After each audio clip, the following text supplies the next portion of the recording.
Hey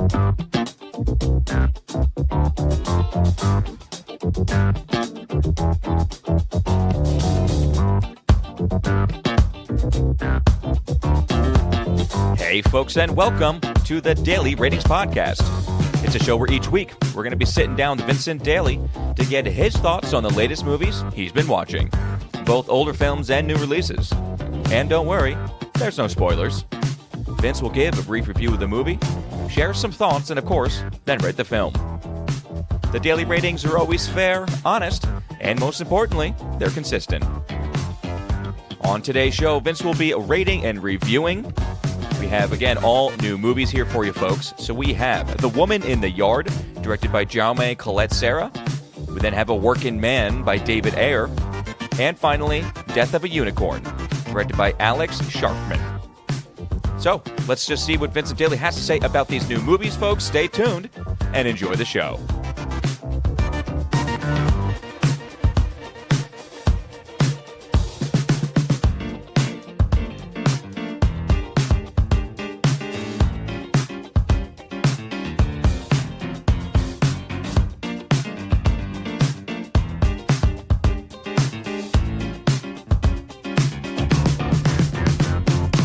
Mr. Vincent Daly, how we doing over there? Thomas, how's it going? It's going okay. On this side of the table, once again, you were in the movies this week. One more week, one more new movie batch. Yeah, it was something else. I'll wait until our Working Man review to tell you what this week should have been. But I don't even know what that means. I don't even know what that means. Yeah, it should have been just basically a Jason Statham 5-spot. Did you have that working? Did you have that in your head? No, but after watching Working Man, I was like, we need to pay respects to the guy because he really is. He's putting in the time, that's for sure. He's working. Yeah. The man is putting in the time. Yeah. But yeah, so let's just get this out of the way. A Working Man, was that actually in the Beekeeper universe, or was that all fake? All speculation. So that was never legit. Never legit. It looked like it was in the sense that Beekeeper has a similar kind of secret badass reveal to his character. They are not connected whatsoever. Okay. Not even the mention of a little bit of a tip to the other. So it's literally the fact that it's some type of job descriptor in the title. Yeah. Which is very big right now. Yeah. I mean, you've had you have had the Beekeeper. Now you have A Working Man. Yep. You have the Bricklayer. What's the Bricklayer? I don't know, but it's a movie. Okay, I think that's with the guy that played Two-Face. Rachel! You have the Painter. That's terrible that we don't know his real name. That guy's got a bit of a douche, I think. Yeah. I think he has a reputation with being annoying on set. Oh, interesting. No, what is his name? I know Eckhart? he was... something Eckhart? Yes, you're right. Not David Eckhart. Maybe. Oh, boy. He was definitely... If only there was a computer right in front of me. If only we had time for research. Yeah, he was relegated to TV land for a while, and then... Oh, I thought he was just doing absolute shit movies. Yeah, probably. There's a contractor movie called The Painter. Oh, okay. Which we might have to watch just for me, but...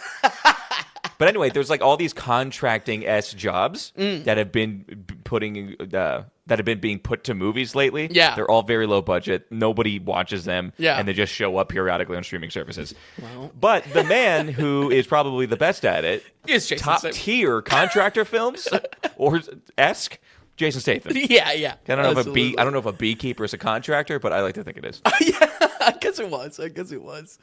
I'll tell you though, real talk though, I am done watching utter shit this year. I'm mad. I know this it's gonna week, turn. I am mad. Keep it going for a little bit longer. We're going to kick things off. I mean, I said that a few weeks ago, but we got birthday movie, right? Birthday week, and after that, I think we're flying high. I guess. What's the big one after birthday comes out?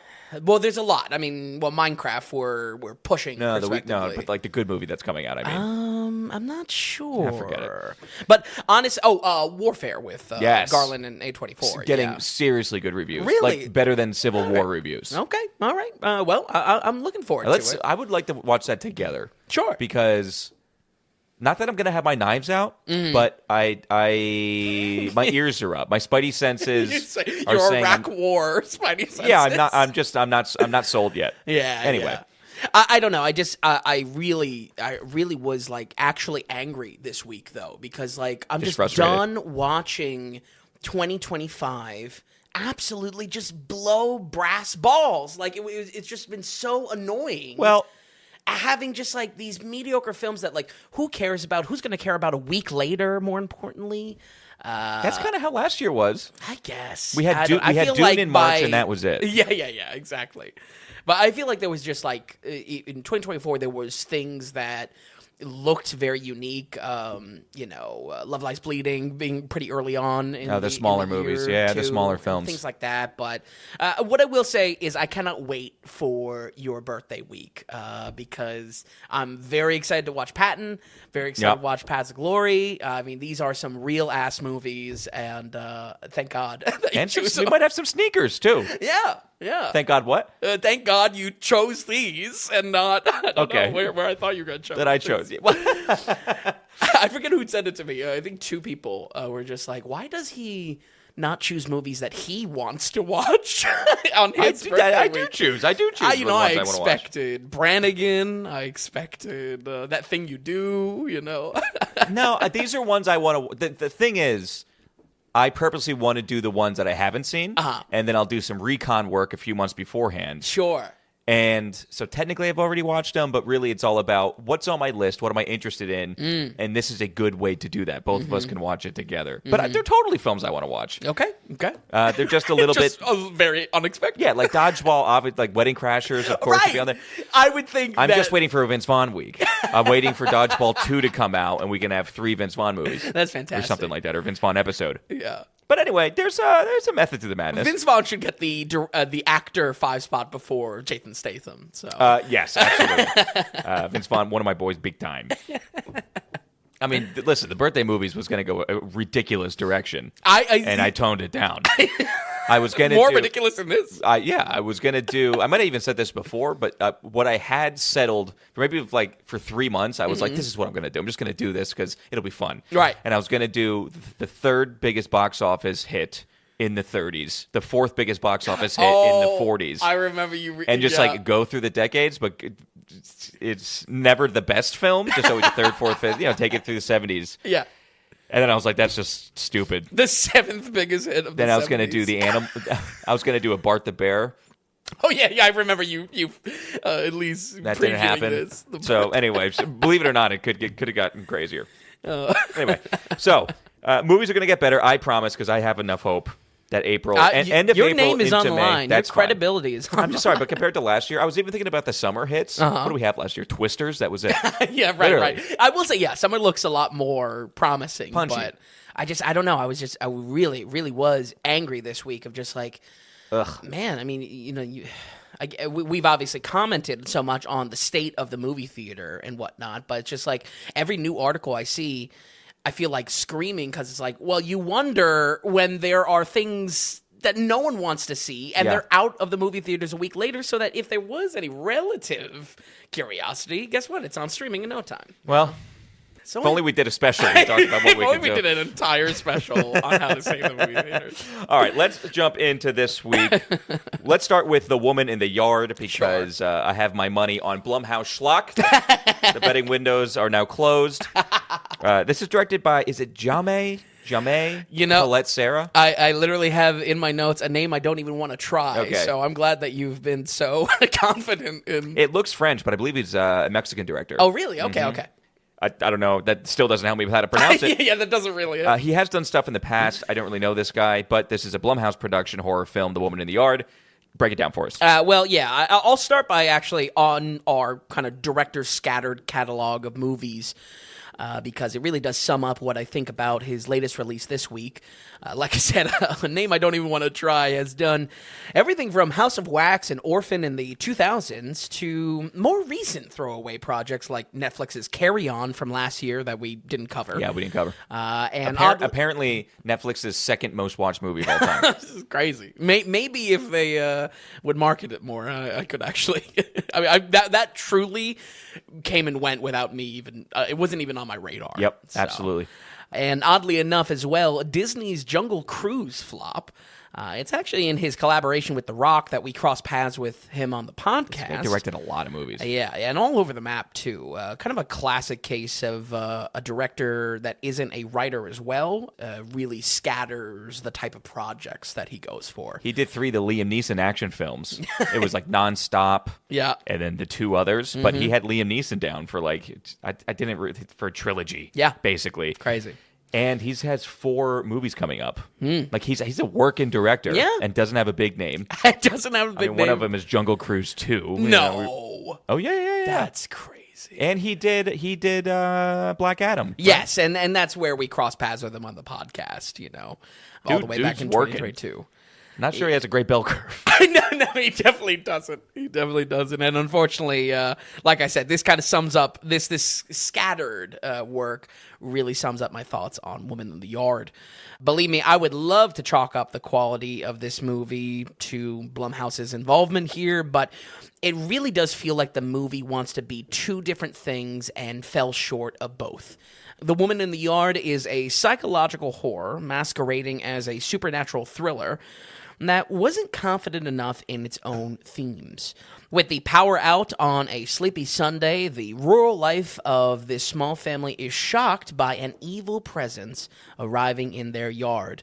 Draped in black cloth, never moving from a rusty chair, this lady shows up in the family's yard, stirring dozens of questions that are suspiciously never answered directly.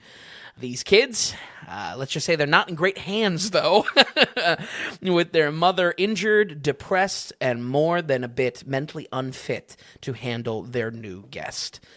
Really, folks, my only interest here was Danielle Deadwyler, and my only real draw to wanting to cover this movie, and honestly, even that's a stretch. Recently, we've got a lot of these single mom horror premises. Not too long ago, we covered something like Never Let Go with Halle Berry. Oh, yeah. In like a similar throwaway category. It's like, all right, I guess this is all right in how small it is. Kind of just a quick and easy horror to get out of, but a throwaway category ultimately because, I don't know, These movies aren't good. Yeah, they're not good. They're not good. My issue with this movie is all how thin the idea is stretched out, however. For instance, I appreciate the son bringing up almost every possible logical action you could take in the scenario of having this old woman in the yard.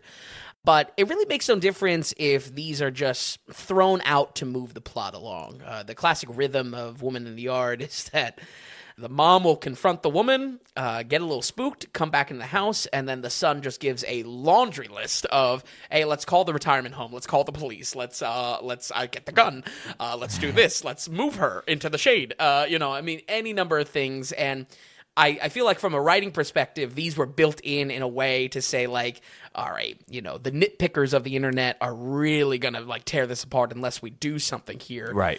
And that's it. There's nothing done to actually explore these in, like, a problem-solving way. They're just almost done to cover their own ass and move along with the plot.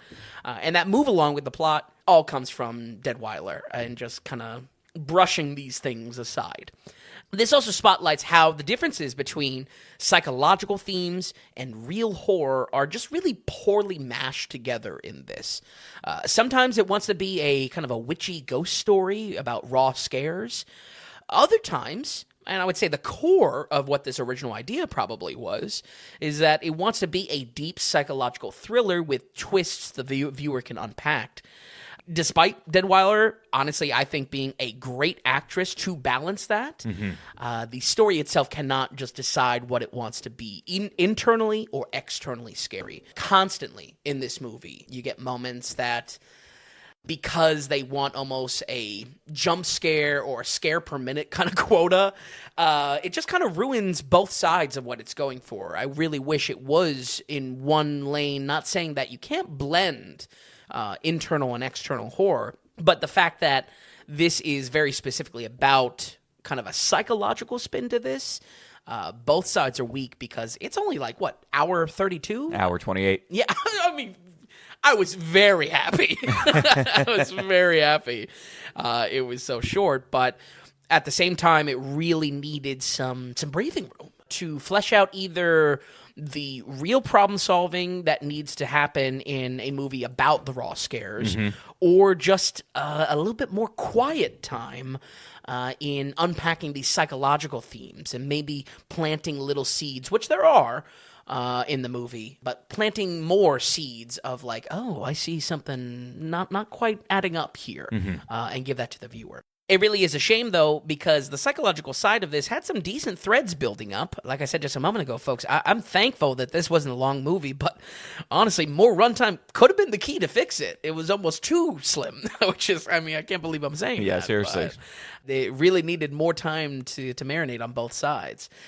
There is a story with a lot of potential on that psychological side around depression, even some survivor's guilt, all at the hands of a mother that is ready to crack. But whether it was the producers like Blumhouse or even just a lack of confidence in our writing team, it seems like they took something emotionally deep and just trashily tried to crank up the scares per minute on this, and it just really, really comes off as forgettable, and once again, in kind of this throwaway category that we're getting these single mom horror movies. We're going to go ahead and give Woman in the Yard a 48. 48%. It really didn't have much going for it, because I thought the character looks cool. Yeah, absolutely. Definitely a little scary visually. Yeah, the premise, it's like, okay, this could work. Yeah, absolutely. Well, there's some cool tricks with shadows and stuff like that, but I feel like both sides were just so underbaked. So underbaked. It's Blumhouse got his claws in it. yeah. But then again, I don't know. I believe me, I would really love to chalk it up to Blumhouse is the bad guy in this story, but I'm telling you, there's something here that you look at this director's work and how flippant it is. It's all over the place. I feel like this was just yet another idea in his production slate. Well, Daniel Deadweiler, winner of the Tom Daly for Best Actress until. Yep. But the Woman in the Yard, 48%. I don't know. I don't have much to say about it. No, I wouldn't expect it. I'm not surprised at all. It's sub 50. I'm not surprised you didn't enjoy yourself. But I'm glad it was short for you. By the way, it's also rated PG-13. So right away it's a tick of, or a tell of, don't worry, it's not that scary. Yeah, absolutely. And kind of works in that mass market horror that like anyone can see it. Date night, kids, I'll teens. tell you what, I wouldn't be surprised if it still makes $1 still. Yeah, true. Because I'm sure, I think it's dirt cheap to make. Yeah. Well, yeah, I mean, you look at the cast, it's like 5 people. And it truly is in just some farmhouse. Yeah, they just rolled up on some farmhouse, and that's it. Okay, so next we're going to do A Working Man. Okay. Yeah, we're going to do Jason Statham, see what he's up to. First of all, directed by David Ayer, who also did The Beekeeper. Yep. And things like this. Yes. A working man, what is he working? What type of work is he doing? What contractor is he? Break down The Working Man, and did you enjoy yourself as much as The Beekeeper? Well, he's a construction worker. That's probably the easiest thing to unpack. Construction. Yeah, right. Honestly, this is where my anger reached a pitch this week, because wow, I mean, this movie just made me so angry at the quality that we've been getting for 2025. And honestly, it was also the most confusing as far as coming off of The Beekeeper. This was a movie that I was looking forward to this week. I knew Death of the Unicorn probably wasn't going to jive with me because I'm very iffy on comedy and stuff like that. Yes. I knew Woman in the Yard was not going to be something that was going to be a knockout of the park, even though I really liked the lead actress. I thought I knew that Working Man was going to use the momentum coming off of Beekeeper being almost a satire action movie and really hit the ground running and not have any bullshit, not just really just in its moment. Approve upon of what worked in Beekeeper. Absolutely. Which was a low-key hit, not just with you. Right. It had buzz. Yeah. In the month of February last year. I was kind of thinking this had juice. Yeah. I mean, really, this was the only one this week that was just like, all right, well, at least I got Working Man. Nope. Nope. What I can tell you walking into this is that I just did not expect David Ayer to be building his own action franchise over the last 2 years, but I guess we'll see if this does well enough for the idea to continue. I mean, it's top of the box office. Number one at the box office. Yeah, so we'll probably get a third with David Ayer and Statham. I wonder what it's going to be called. I think a working... Maybe Contractor. Maybe. Oh, maybe The Contractor. Yeah, maybe. Last year's big action flick, The Beekeeper, was difficult to rate because it was unclear when it was in on the joke or when it was, let's be honest, firmly up its own ass. I mean, actually, if you allow me to be up my own ass for a second, I listened back to that episode and I was actually really proud of that review. I thought that was a nice balance of things, especially with a movie that... I don't know. I mean, I thought it was pretty clear that it was tongue-in-cheek about everything, but maybe there's people just enjoy that unironically.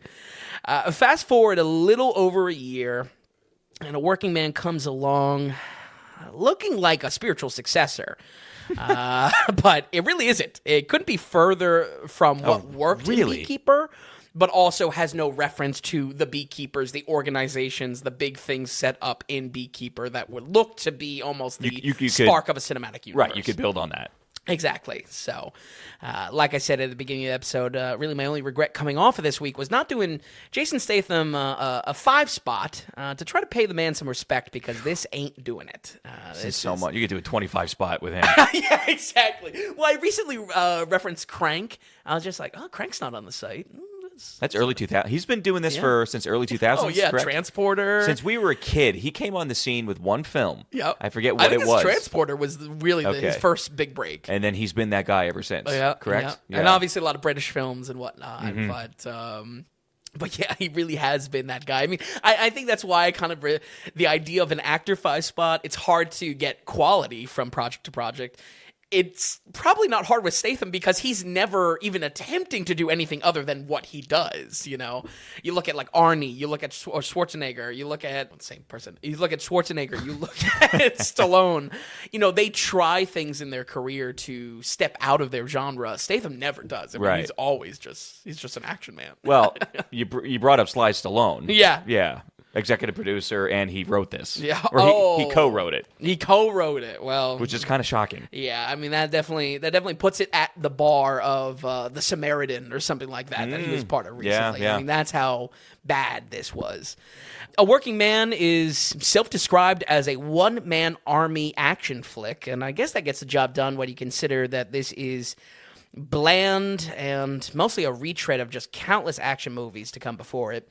From a special forces background to an average single father, Jason Statham is trying to leave his life of violence behind him, despite being able to tear anyone apart at the drop of a hat. His work has become his new family of sorts, so when his boss's daughter gets kidnapped on a night out, Statham is pressured to use his one-of-a-kind skills to get her back. Swiftly, he kicks as many hornets' nests as possible, from the Russian mob to bike gangs, and ends up knee-deep in the pit of human trafficking.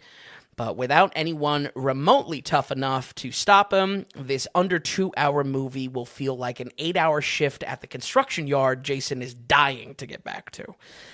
Really, folks, red alert, it pains me.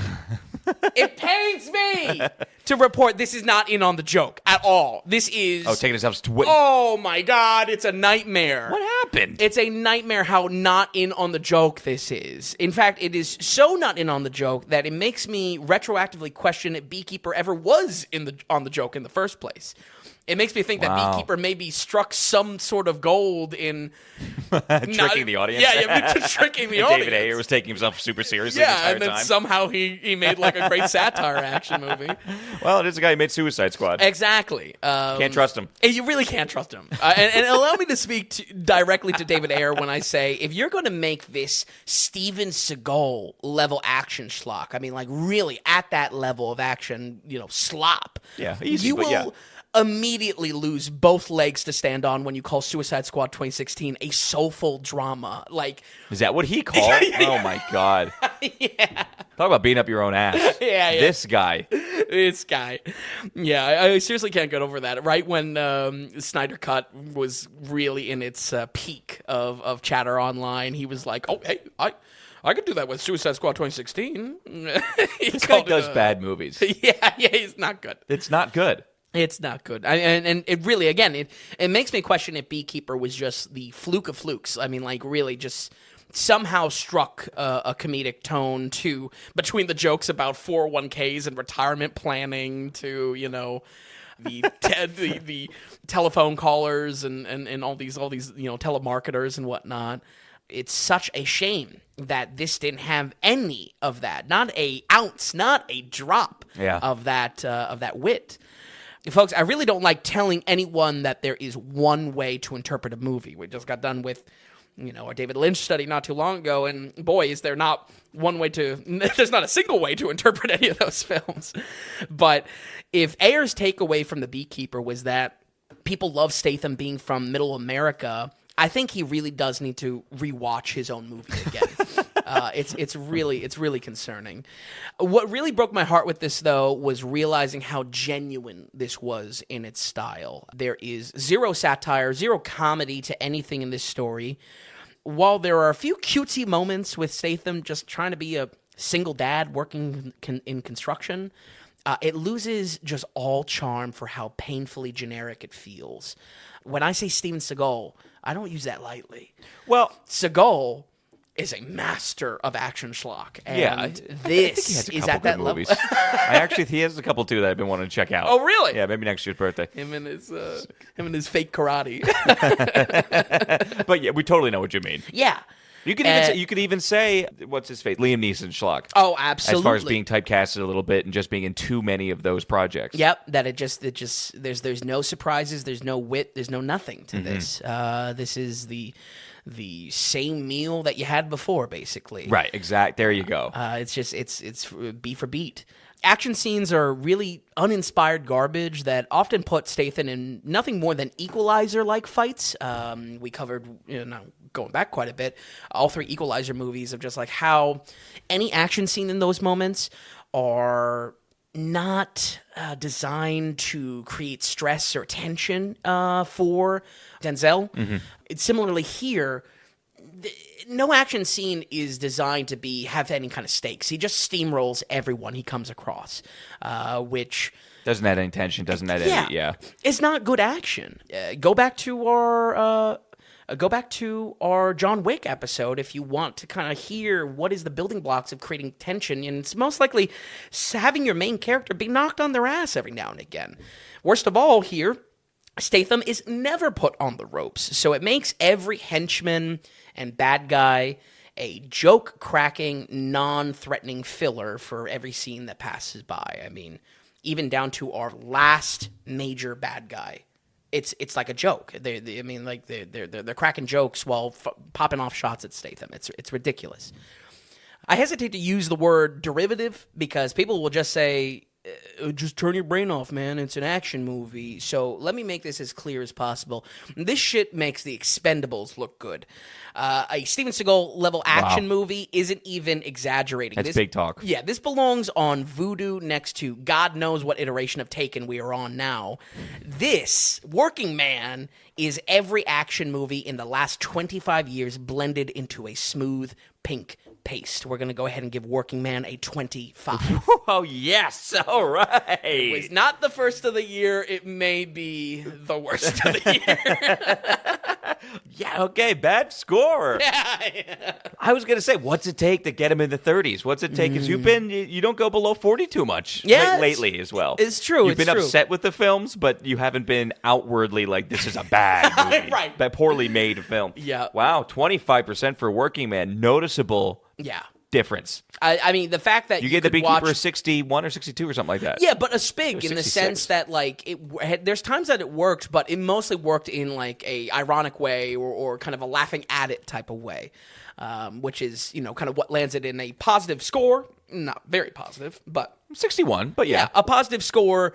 Still a spig contender for sure. Mm-hmm, yeah, definitely so bad it's good. That's vibes. everything. I think that's especially in the first John Wick. Knowing what the film is, it kind of poking fun of itself, it's highlighted subtitles and things like that. Mm-hmm. It has a silliness that's purposeful, and it helps sell it. Yeah. Because if it was taking itself too seriously, now the audience isn't buying it. Now the audience isn't with you. Yep. Because you're trying to pull the wool over our eyes. Yeah. And believe me, the second half of Beekeeper It definitely flirted. Like, as soon as I mean, kind of spoilers on it, but as soon as they're in the president's office, it's like, okay, all right, what's going on here? They're talking about the beekeeper organization and whatnot. It has to protect the hive. Here, it's just like, man, there was just not an ounce of that. It was just so generic and so bland. I was like, my mind was blown, because how can David Ayer follow up the beekeeper with something so that just misses the point? I mean, like, completely. He's not even hit inside the broadside of the barn with this. Look, he did 3 movies with Liam Neeson. Yeah, maybe I had to review those. We've got one more movie to go with Jason Statham. God knows what contractor it's going to be for next time. Yeah. But anyway, okay, folks, let's go ahead and jump into the producer segment for this week, because Vincent Daly, we have 3 producers coming in. That's a meaty producer segment. Yeah, absolutely. It's fantastic, and everybody wrote a little something. So, first, we have our executive producer donating in $100. Wow. I think it's a brand new producer. It's Tyrone. Yes. So yes. Tyrone M came in with $100, and he just wrote a simple note. He goes, "Don't mess with unicorns." So if you want to write in more, Tyrone, just feel free to. Totally fine. But yeah, especially after I tear Death of a Unicorn apart as well. Yeah, we'll see if we mess with... Yeah, Vin might be messing with unicorns. Tyrone, $100. Thank you so much. You are executive producer of episode 180. That's awesome. That's huge. $100 is a very big deal, so we really appreciate it. Also coming in for this week, we have Glenn and Carol R. Donating in, how much did $50 they donated. Wonderful. With the gentleman's handshake, so $52 technically. Okay, so Glenn and Carol, they wrote in a big note, so I just want to give another shout out to our third producer, which is producer Sean. Sean Dunleavy wrote in and also donated $15 for us, Vin. Wonderful. And I'll quick read Sean's note first. He goes, "Thanks for the movie recommendation, Ash. Oh. I went to see it at a local theater last weekend. Both this and Late Night with the Devil were good Shudder movies. Does Shudder have any other good movies? Want to keep them in mind going forward." Those two would honestly be the only ones to come to mind. But that's great that you gave it a shot, because it's definitely a unique movie. Yeah. We'd have to go through that app and kind of see what's there. Sure. Because they've done other stuff. Yeah. And they do multiple projects a year, but it seems like it's not numerous. The only one, and I say this just because I know a good handful of people have said if I have plans to review it either in October or when I get to more horror movies, but there's a movie called Oddity that I believe was connected to Shudder that is getting a lot of hype, has gotten a lot of hype from last year. I think it came out maybe around like August of last year. Okay. Maybe give that a shot if you're interested in more Shudder stuff. I believe it's on Shudder. Do you think that we jump in and we get the app? If anything, you're the one who's going to want it, not me. Sure, right. I think that's more so. I actually toss it back to you. I mean, you're the only one that's going to be, gritting your teeth through horror movies. Well, the thing is that we can bundle with AMC Plus, and that's what interests me. Right. But okay, so Sean, thank you so much for $15, man. You are co-producer of episode 180.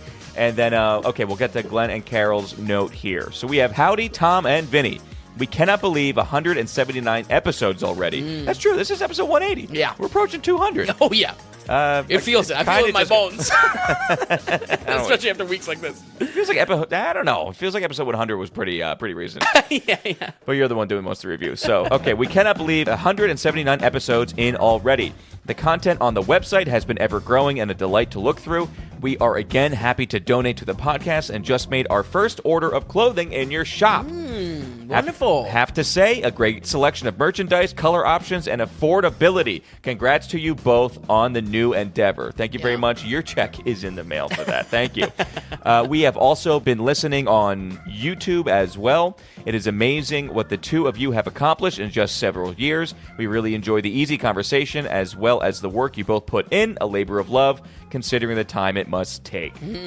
Have to make some comments on episode 176, though, saving the movies. Okay. It is amazing of the stupidity of the industry regarding its self-centered production fiascos. They definitely need to listen to others in the industry as well as focus groups, podcasts, and the public in general, especially since the public in most cases is paying for whether it be streaming, visiting the theater, or individual purchases and such. Sure. And so much of that is also like they follow just the ticket sales. So that's when we get to the point of like the only thing really recouping its money are the big superhero movies, big blockbusters and whatnot. And the one that hits. Yeah, exactly. The one that the media decides to focus on so people go to it. Right. Tom and Vinny, you both made great comments that we wholeheartedly agree regarding the markets, target releases, and need to eliminate most of the award shows. Our opinion is that you should only have 3: Golden Globes, Academy Awards, and Screen Actors Guilds. That's it, no more. Which I would be more than fine with. Maybe a 4th Tom Daly's, you know. Oh, forgot about that. The absolute glut of movies on these streaming services, as well as the very quick turnaround of a theatrical release to these services, it's a travesty indeed. Tom, your commentary specifically on saving the theaters had some great ideas, and we certainly agree that there is nothing like going to the theater for the big screen, the sound, crowd enthusiasm, and yes, even the popcorn. It does not matter if you have a 100-inch TV at home, it's not the same. You also mentioned that they should have cheaper pricing as well as advertising. You absolutely hit the nail on the head with this. We are in the category of over 55 years old. People 55 to 105 are a huge percentage of the public who have gone to movies from a very young age. Oh, absolutely. And also still today, because if there's anything that marks when you and I see like these, you know... Creature habit. These noon showings, guess who's in there? It's all old people. So, and that's huge on the marketing. Yeah. It needs to get to them more. Okay, so people 55 to 105 are a huge percentage of the public who have gone to the movies from a very young age, having only channels from 2 to 13 on their televisions, or some that only had 3 with ABC, CBS, and NBC. It was awesome then. We personally remember going to see Superman starring Christopher Reeve, and that showing was the first in the industry to raise prices by 50 cents for this picture because of the special effects at the time. Wow. It was $4.50, by the way, back then. Or waiting 4 to 6 weeks until the movie went to a smaller theater or drive-in. Our point is this: our generation and older still receive the daily newspaper. And yes, no movie showings and time slots. We don't want to go online and purchase a seat in advance and use a credit card that gets hacked more and more these days.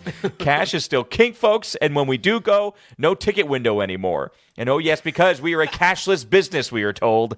Never again. We are not raising our canes in the air in revolt, but we still want to go to the movies. And yes, if we cannot afford it, we have no problem going to the discount first showing of the day, or yes, on Tuesdays. Well, that's us, basically. So we're already in that demographic. Yeah, we try to capitalize in any way we can. Then, Vinny, your commentary made my ears bleed. Oh, boy. With the thought of streaming is the way to go. That theaters would be good for old releases. Evolution or revolution? Let's put the brakes on that comment. You and Matt D made very valid points, but this younger generation of not leaving their houses to go to the movies, to, dare I say, pick out and purchase their own food at the grocery store or go to the doctor in person and not virtual, I say to the youngsters out there, put the video game controller down and go see a movie the way it should be. Wow. Cursive writing, social skills, etc. are being diminished. Oh, cursive writing is gone. Let me tell you that. Both of you mentioned that the distributors think we are dumb. They may have a point. Yes, Tom, put us on the boomer side with Sean Baker and yourself. And come on over, Vinny. Love to have you and no need for a 3-piece suit. Keep up the great work, guys. Wish you the very best. Oh, great note. Oh, man, great note. Very long, but a good note. I'm glad that you have some people on your side. And it sounds like Matt D wrote in, agreed with you. Yep. They wrote in, agreed with me. Yep. It's so Sean Baker. We're tied. Yeah, that's true. We have Sean Baker on our side. Theaters last. We know what's up. Very good. I have no regrets because if my last point in 10 points that we uncovered, if that caused so much of a rile, then I think that was worth it. I think that was definitely worth it. Glenn, thank you so much for your donation of $50. You are also associate producer of episode 180. And again, a big thanks to executive producer Tyrone, associate producer Sean, and once again, Glenn, thank you all so much. Absolutely. And for 3 totally different notes, but thank you for writing in. Yeah. Folks, if you're wondering what the hell's going on, who are these producers? Basically, we are completely listener-supported here. We are producer-supported. So we're not going to deal with advertising. We're not going to have any paywalls on the site. We're not going to have a tier structure. We have to pay a little bit to get a little bit. Basically, technically, everything that Vin and I do here is free. But if you're finding it valuable, if you're enjoying yourself here, we look at that as value in your pocket. Can you send us value back in our pocket? Technically, it's called the value for value model. Again, It's listener-supported, producer-supported. Anytime anybody sends in a donation, you become an actual, legitimate producer of the Daily Ratings, because just like in Hollywood, when you financially support a project, you're a producer of the project. And just like these three guys did this week, always write in a note when you do send in a donation. We're at tom.vin@thedailyratings.com. That's our email address, and it could be questions, comments, critiques. Ask us anything you want to say or ask. Hey, if you're producing, we want to hear from you. We want to bring you into the conversation. And look at this week. We had a long note. We had a real short note, a little quip, and boom, we're good to go. So it's anything you want to say. We want to give you the extra shout out and thanks. Head to thedailyratings.com. Go to the donations tab if you want to send in a donation. We have some set prices there, and there's also the big value for value button there, which is what these three guys did this week, because you can just put in whatever amount that you want. Everyone's on their own finances. Everybody's week to week is always different, so that's why we're doing it this way. Thank you once again, Tyrone, Glenn, Sean. And if you want to be an executive producer of episode 181, like I said, just head to thedailyratings.com. Okay, Vin. Number 3, new film. This is distributed by A24. It wasn't made by A24. There was a lot of other smaller studios that funded the project. Interesting. And A24 picked it up and then for distribution. Oh, okay. So I don't know how much on the hot seat they're going to be for this, or how much of a big play they had as far as like producers and things like that. For sure. But it's Death of a Unicorn. They were really pumping this out as trailers on the theaters. To the point where I feel like I've seen the movie already. We'll see if that's if that continues or not. Yeah. Not a big budget for a lot of big faces. There's a surprisingly big cast. It's a surprisingly big cast, definitely for a low cost. Yeah, and I don't know, maybe it was just a good time to be on set, but they weren't getting much money for this at all. Death of a Unicorn. How was it? Oh, well, this is the directing debut and mostly writing debut for Alex Sharfman. Is it Sharfman? Sharfman. Yeah, with zero previous work to go on, and clearly one of the bigger tonal shifts that we've seen in the new era of A24 releases. I really had no idea what I was walking into with this. Allow me to kind of lead with the bottom line here on this review. This movie is real 50-50. It's a case of give and take. For every point that this gets for a unique concept or a clever nod to other films, it matches it with a failed, heartwarming angle, and probably the biggest kiss of death for any comedy, dark or otherwise, just a generally unfunny script. Just completely unfunny. Yeah, it's just not very funny at all. Which I would say, considering all of this is wrapped up in what should be a fun, rated R dark comedy, I can't help but be a bit harsh on it. The horn is out. His horns are out on this one. The horn is out. Not as much as Working Man, but still a good amount. Death of a Unicorn is a satirical monster movie that takes on many of the tropes that we love from other movies and applies it to everyone's favorite mystical fantasy horse. It actually kind of got me thinking, what are other satire monster movies? I was really trying to brainstorm this. Maybe like Return of the Living Dead, the jokey zombie one. Right. I haven't seen them, but maybe like Gremlins or Tremors is kind of in a satire monster movie. But I think there's definitely space here to have something unique and make something new. Oh, man. I don't know. As far as genres that can be built up, I think maybe we can leave this one go. It's really hard to do. Sure. Just think about it. It's either, I don't know, and make it horror, make it comedy. Because look at this. This is trying. And the comedy completely falls on its head. Yeah. Fell on its head in the trailer, too. It definitely did. So maybe this has already robbed future films from like the novelty of like, oh, this is a fun monster movie. Right. It's already come and gone. Either way, we center our story on the Leopold Nature Reserve, which is run by the ultra-wealthy Big Pharma family, the Leopolds. Paul Rudd is a single dad bringing his daughter Jenna Ortega along for an important business meeting with the family when they run over, you guessed it, a unicorn. Quickly, they discover that the blood of this mythical creature has magical healing properties, which are quickly abused and exploited by the cutthroat Leopolds, already harvesting the horse for maximum yield. This, obviously, does not go well. So now Rudd must choose between being a father present for his daughter and the path he sees to provide for her as the slippery slope of medical ethics gets steeper and steeper. I would say starting with some of the good, I thought the satire that was here worked best in this. I think for any monster movie fan, this is going to be a lot of fun to spot where this borrows from other iconic movies. Just a few of these as example, they rip off the Jurassic Park shot with the shadow over the tent. Very iconic. The scanner that they have hunting for the unicorns makes the exact same noise as the motion tracker from the Aliens franchise. Good catches, Vin. Oh, yeah. All over this are very intentional little nods that will make you crack a smile seeing them recreated in this movie, and also recreated unusually faithfully. I would say if there is a side to our director's strength, it's on the directing side. It's not on the writing side, which I'll get into in just a moment. But is he solely writing this? Yes. Does he have a buddy with him? No, he does not have a buddy. He needs a buddy. he needs a friend, mainly a more funny friend. But yeah, there's a lot of little touches here that clearly come from a love of these type of movies, and creating a satire with that, I feel like, is something that the movie does pretty well.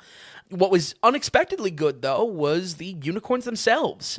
I don't know if I've just been abused over the last few years around mainstream VFX, but this succeeds in probably the most important department, the monster itself. Yeah. Sometimes they use a big puppet, other times it's full CGI, but what impressed me was how good it looked in any type of environment. You see from the poster, it's pretty brightly lit as far as a movie goes. Yeah. There's extensive night sequences as far as, shit going down in the movie, but especially towards the end, the story is in broad daylight, and the CGI looks surprisingly good. I was looking at some stills and I was seeking it out, how it looks. Yeah. And same thing, super surprised by it. Yeah. And I just double-checked the budget. It's $15 million. Yeah. A working man was 40. Oh, my God. You know what I mean? Like 15 grand, you're pulling down, one, this cast. Yeah. And then two, the look of this. That's at least something that's He's positive. calling it a lot of favors, I guess. Yeah.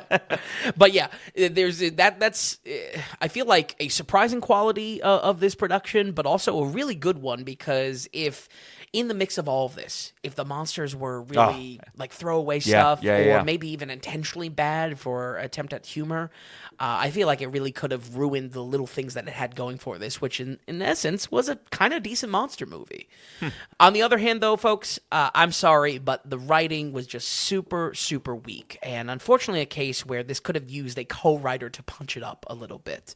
Believe me, this episode is a whole bunch of first times for me. I'm saying a movie needed to be longer and a movie needed more hands in the pot. These are not things that I like saying. I'm driven to the brink. I'm driven to the edge, just being able to, or having to say them for these reviews. There are just a lot of cliche crutches that are used just near constantly in the story, especially around Rudd and Ortega's kind of parental relationship. This is what I was referring to when I said it had kind of a failed heartwarming angle.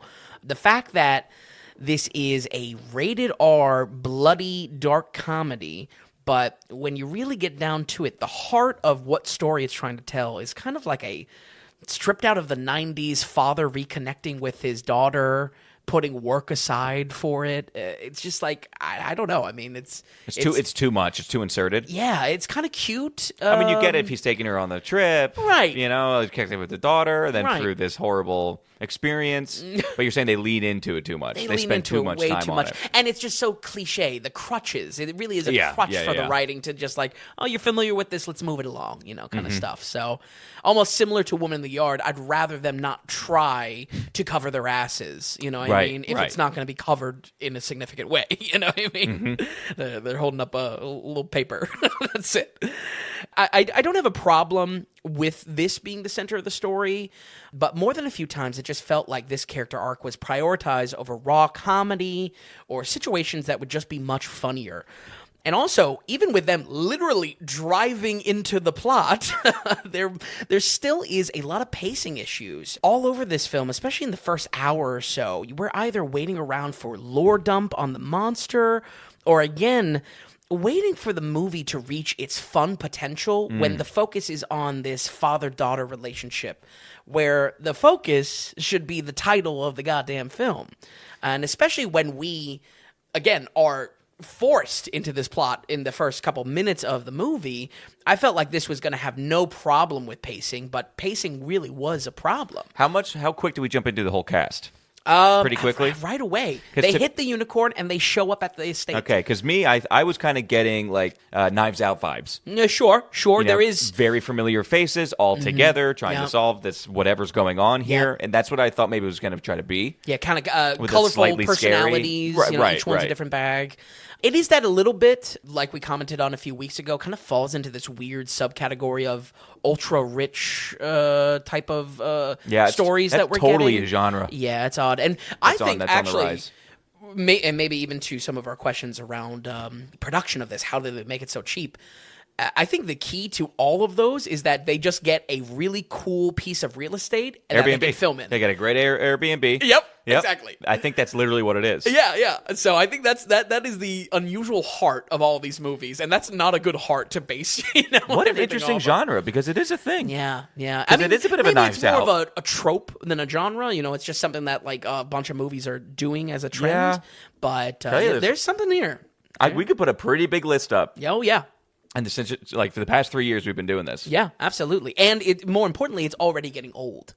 Well, the thing is that, and it's normally a smaller film. Yeah. So it's like either you got it or you don't got it. Yep. Right. And how cool is your location? And and oftentimes you need to sell us on the writing as well. Yeah, because we got nothing else going on. Absolutely. For what it's worth, I do think some of the comedy is going to work better depending on who you like in this pretty sizable cast. And that's ultimately where, like, when I think about covering a lot of comedies for the podcast, where I'm kind of at odds with it, because I know specific actors are going to work better than others for people. My point in case is always Adam Sandler, where, someone I kind of very much hate. It's a tough relationship. It's a tough relationship where Adam Sandler is just the green light for everyone. It's just like, oh yeah, of course I gotta see it. So personally, I thought a lot of the newer cast though here were a lot funnier, or at least were trying more with what they were given. Will Porter probably had the best grasp on the satirical comedy of it, but some of the side characters also hit the nail on the head as well. Sunita Mani was naturally funny in this, in a lot of scenes. Fortunately, in my notes, I kind of mixed her up with the girl from Drive Away Dolls, so that's my bad. Two separate people. Anthony Carrigan was pretty solid too, which I'm very glad to see him getting more work after his breakout in Barry. This is the guy with no eyebrows. Yes, okay, yep. And he just has such an interesting comedic approach to him. If anything, it's just like he's not trying, and that's the comedy. Something there that I thought, like, some of the less notable cast were doing a lot better, or felt like they were just trying a lot more with it. Where compared to my girl Tia. Yeah, no, I mean, gorgeous, but not doing it. I'm holding her weight. Not doing great. We got to talk about Will Poulter then. Yeah. He is on the rise. He really is. I believe he's in Alex Garland's Warfare, which we brought up. Yes, yeah. And that's coming up in 2 weeks. I think he has another big role this year coming out.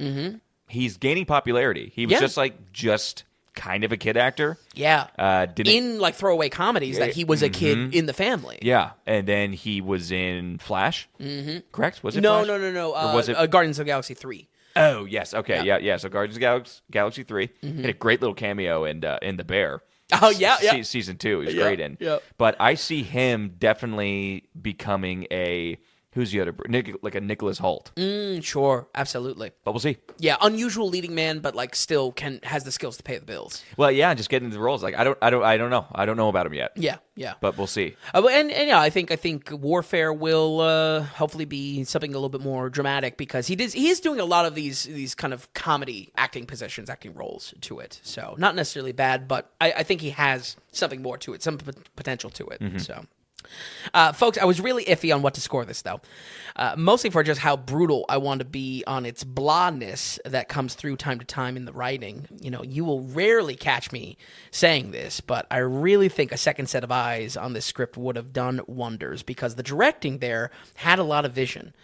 It was a case where, I mean, not that there's that many balls to juggle in this, but I feel like someone else in the writing department, a co-writer, a different writer, just really could have locked this in a lot funnier, a lot better way to make it match the style and how unique it is as far as a movie goes. This was one of the executive producers on it was Ari Aster, which if you wanted to go weird Yeah. and kind of a pro, Sure. even though Beau is Afraid was kind of a mess. Yes, it was. I think Ari Aster would have kind of been a good guy to get in there. Absolutely. Maybe do some cleanup. Yeah. And push into the weirder side of it. I mean, this is A24 right. after all. So keep the core of this as a monster movie love letter. Keep that as it is, but punch up the comedy a lot more. At the end of the day, if this is going to call itself a dark comedy, I just need to laugh a bit more than the occasional smirk or hot air coming out of my nose. We're going to go ahead and give Death of a Unicorn a 57. Hey, we're above the 50s. Yeah. Okay, 57. Yeah. I think that's kind of my balanced thoughts on it. Who is this movie for? Monster movie fans. I think that's it. Yeah, okay. I think that's So do you get enough with the unicorn?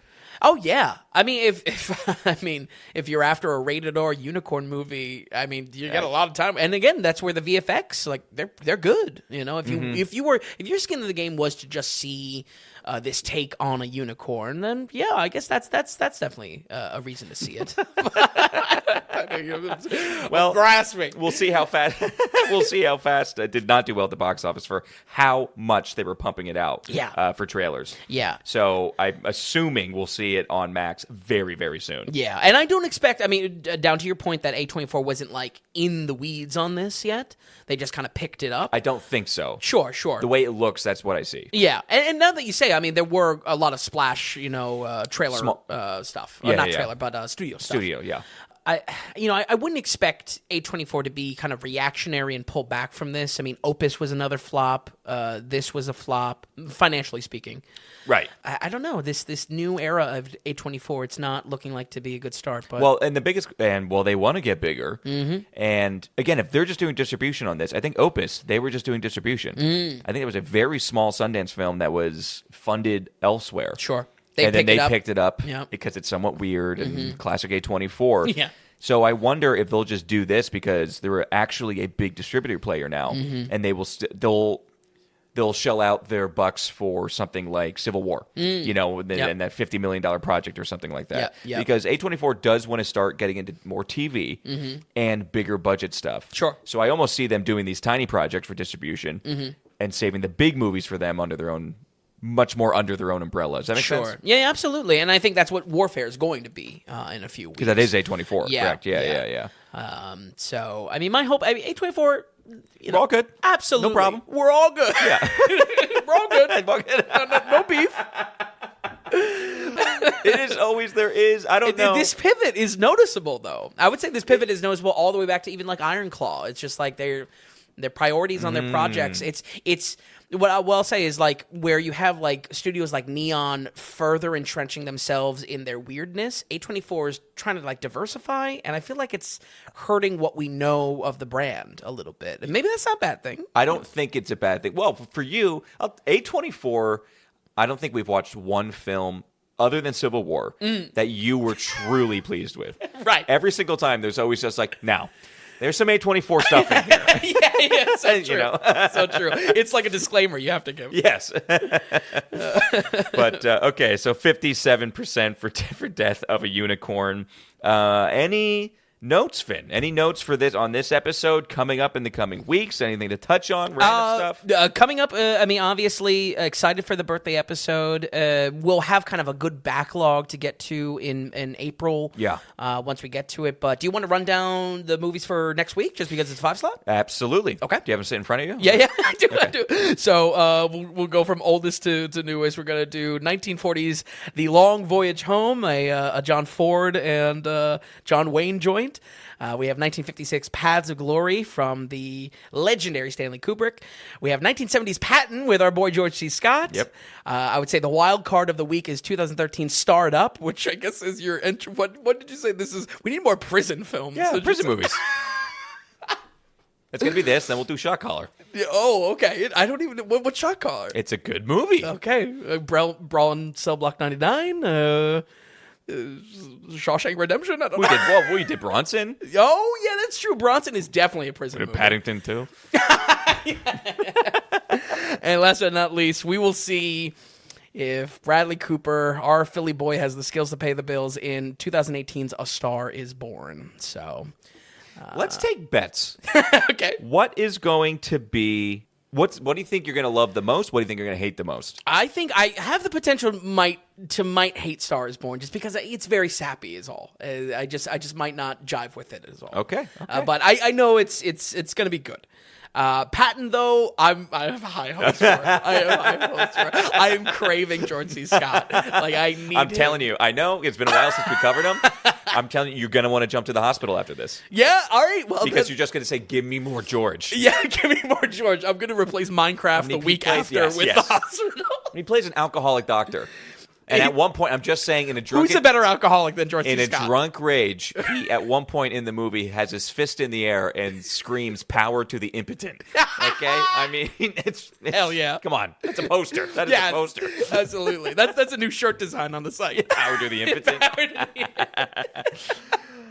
No joke, as unexpected as this list is, I really am looking forward to it. I think this is the type of weeks I would like to get back to. I mean, it's good that we cover all the new episodes or the new. Yeah, we haven't been doing much old stuff because we just don't have the bandwidth right now for these weeks. But that's really what I want to get back to because that's the heart of what we do here. We got a lot of pictures we got to cover. Yeah. We have a lot of years that we need to play catch up on. If you absolutely, think about it, absolutely. So these are some good pieces. There. Well, I'm glad you're excited for it. All of those films are easy to find, folks. I mean, most of them you can rent VOD, on Amazon and things like that. I think even Paths of Glory, I think was on Tubi, so you can watch it with ads. Interesting. And then The Long Voyage Home is on Max. If you have Max, you can watch that for free as well. Or, that's on YouTube for free as well. Oh, right. Not even with ads, I think. Mm-hmm. But okay, that's for next week, folks. That'll be for next Thursday. And before we wrap, we'll just go over these films one more time. We have The Woman in the Yard with 48%. A Working Man with a 25, and Death of a Unicorn with a 57. So let's see if we can get those numbers up for next week. Folks, it's always a great time. As always, we'll see you next week right here on the Daily Ratings Podcast.